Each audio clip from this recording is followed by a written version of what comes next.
एक सौतेली माँ की रियल कहानी।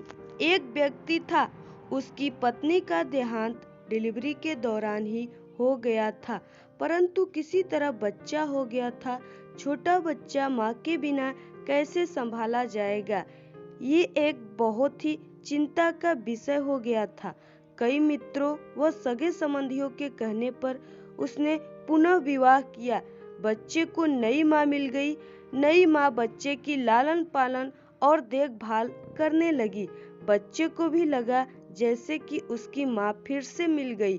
कुछ ही वर्षों में उस युवती को भी एक पुत्र हुआ और उसका ध्यान अपने नए बच्चे पर अधिक रहने लगा। धीरे धीरे उसकी दृष्टि में दोष आने लगा और वो पक्षपात से ग्रसित हो गई। अब उसे लगने लगा कि इस घर का वारिस तो बड़ा लड़का है और संपत्ति पर भी अधिक हक इसी लड़के का है। उसने अपने पुत्र के भविष्य की बहुत चिंता रहने लगी।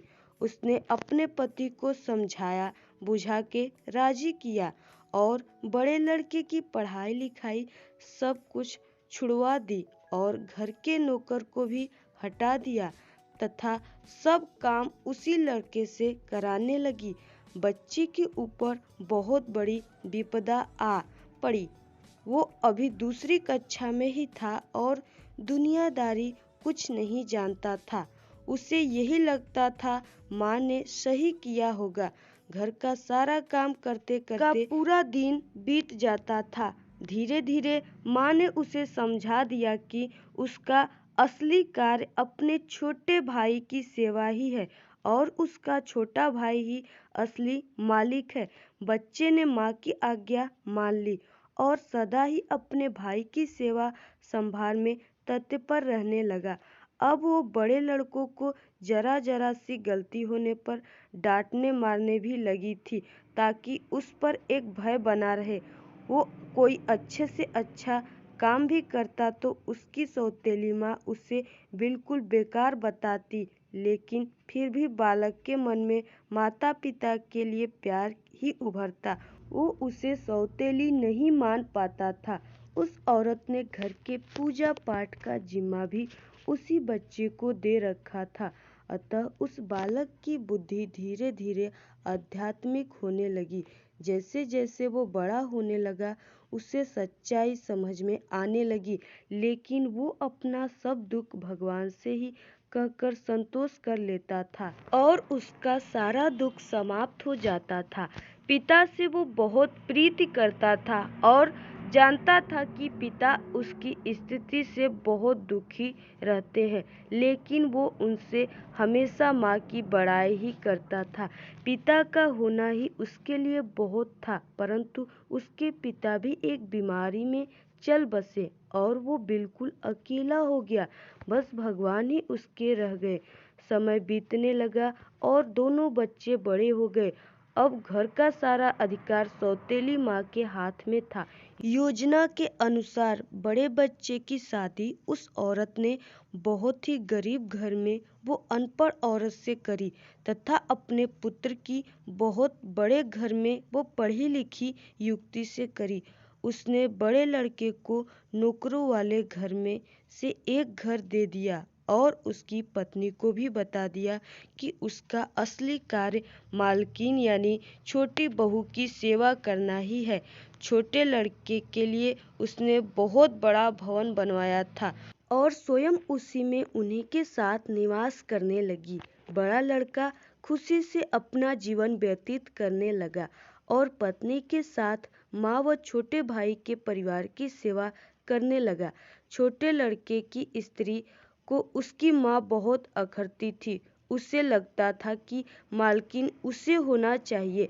अब सास बीमार भी रहती थी और साथ में रहने के कारण रात बिरात सेवा उस छोटी बहू को ही करनी पड़ती थी, जो उसे बिल्कुल नापसंद था। एक दिन पता चला कि सास को छूत की बीमारी हो गई है। ये जानकर तो छोटी बहू और दूर दूर रहने लगी। उसकी आंखों में सास खटकने लगी। उसने अपने पति से कह दिया कि इस घर में या तो वो रहेगी या उसकी माँ। छोटे लड़के पर अपनी पत्नी का जादू चढ़ा हुआ था। उसने अपनी ही माँ को घर से बाहर निकाल दिया और उसे वहीं नौकरों के घर में रहने को कह दिया। अब माँ भी वृद्ध हो गई थी और अचानक हुए इस घटनाक्रम से एकदम बदहवास हो गई। उसने अपने जीवन भर की पूंजी व्यर्थ जाती दिखी। वो तो अपने इस बेटे के ऊपर पूरी तरह निर्भर थी। उसने सपनों में भी ऐसा नहीं सोचा था। उसे लगने लगा कि अब उसकी सेवा कौन करेगा। उसने आत्महत्या करने का निर्णय ले लिया। गंगा जी में डूबने चल दी। बड़ा लड़का कहीं बाहर गया था और उसे कुछ पता नहीं था। वो एक घाट से गुजर रहा था। शोर सुना तो देखा कि कोई नदी में डूब रहा है। उसने भी छलांग लगा दी और जब बचा के लाया तो देखा कि ये तो उसकी ही सौतेली माँ है। जब सारी बात पता चली उसे वो तो बहुत दुखित लगा और अपने पत्नी व माँ के साथ घर त्याग दिया। वो दूसरे गांव में रहने लगा। उसने अपने पत्नी के साथ माँ की बहुत सेवा करी और वो ठीक हो गई। वो लोग अच्छे से जीवन बसर करने लगे। एक दिन उसकी माँ से बड़ी बहू ने पूछा, माँ मुझे कुछ शिक्षा दे। तो सास की आंखों में आंसू भर आए। उसने मात्र इतना ही कहा कि बेटी तुम्हारा पति तो भगवान के समान है। शिक्षा तुम्हें उससे ही लेनी चाहिए। मैं तो इतना ही कहूँगी, किसी को भी पराया नहीं समझना चाहिए और जीवन में किसी के साथ इतना बुरा मत करना कि जब वो तुम्हारे साथ फिर भी भलाई करे तो तुम्हारी आत्मा को गवारा न हो। तो आज की ये कहानी इसी जगह समाप्त होती है। आपको ये कहानी कैसा लगा? अगर ये कहानी आपको पसंद आया हो तो प्लीज़ आप लोग इस कहानी को लाइक और अपने सभी दोस्तों और फैमिली में ज़रूर शेयर करें। और इसी तरह इंटरेस्टिंग, इमेजिंग और हार्ट टचिंग कहानी हमारे चैनल पे डेली आएगा। आप लोग हमारे चैनल से डेली इसी तरह कहानी सुनने के लिए चैनल को सब्सक्राइब कीजिए। धन्यवाद।